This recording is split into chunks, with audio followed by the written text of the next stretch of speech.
Pada slide ini kita akan melihat berbagai jenis desain studi. Jadi mari kita asumsikan hari ini adalah Februari 2023 dan kita ingin melakukan sebuah studi. Jadi jika kita akan melakukan studi hari ini, kita akan mencari paparan dan hasilnya.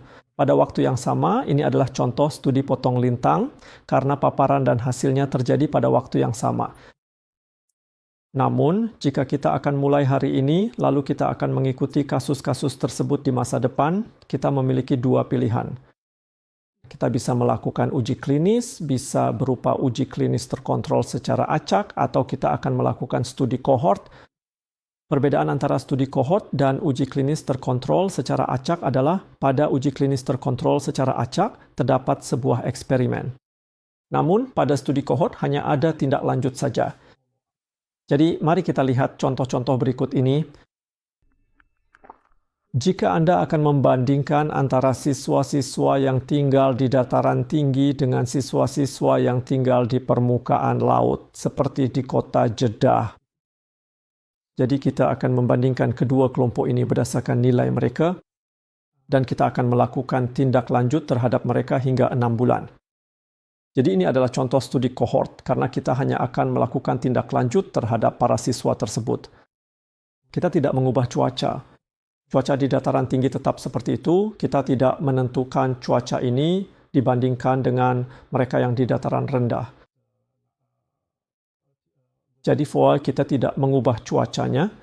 Ini adalah contoh studi kohort, namun jika Anda akan melakukan penambalan gigi dan kita sendiri yang memasang tambalan tersebut sebagai eksperimen. Ini bisa menjadi uji klinis terkontrol secara acak. Karena kita yang menentukan, kita yang menetapkan jenis tambalan untuk kelompok-kelompok tersebut dan kita mengikuti mereka selama beberapa waktu, misalnya beberapa bulan. Kemudian kita melakukan tindak lanjut untuk membandingkan kedua kelompok tersebut. Jika kita tidak memasang tambalan itu sendiri, kita hanya mengikuti kasus-kasus tersebut, kita mengambil kasus-kasus itu dari orang lain.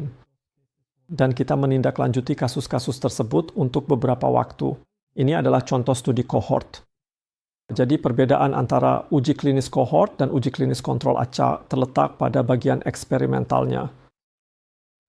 Oke, nah inilah yang kita sebut studi prospektif. Sekarang mari kita lihat studi retrospektifnya. Dalam studi retrospektif, kita akan memiliki dua jenis desain penelitian.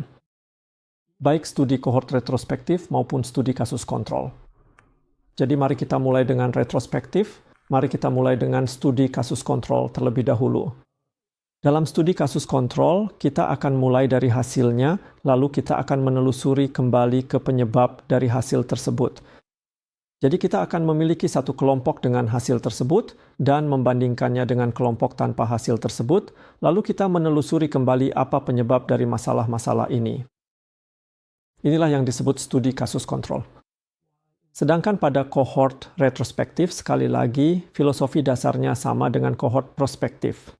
Kita akan mulai dari penyebabnya atau paparannya, lalu kita akan menindaklanjuti kasus-kasus tersebut hingga ke hasil akhirnya. Jadi mari kita lihat contoh-contoh berikut. Misalnya, ada 100 kasus kegagalan implan, dan kita ingin membandingkannya dengan 100 implan yang tidak mengalami kegagalan. Tidak ada kegagalan pada implan-implan tersebut. Jadi sekarang kita sudah memiliki hasilnya, yaitu kegagalan implan. 100 kasus dibandingkan dengan 100 kasus tanpa kegagalan implan.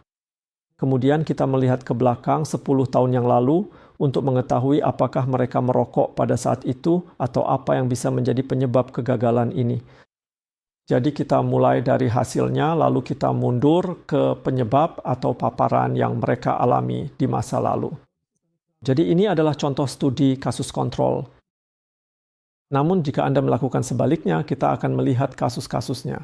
Siapa yang merokok 10 tahun lalu, misalnya pada tahun 2010, dan kita punya kelompok lain yang tidak merokok pada saat itu, lalu kita bawa kasus-kasusnya ke hari ini untuk melihat berapa banyak kasus kegagalan implan yang terjadi pada kelompok pertama dan berapa banyak kasus kegagalan implan pada kelompok kedua.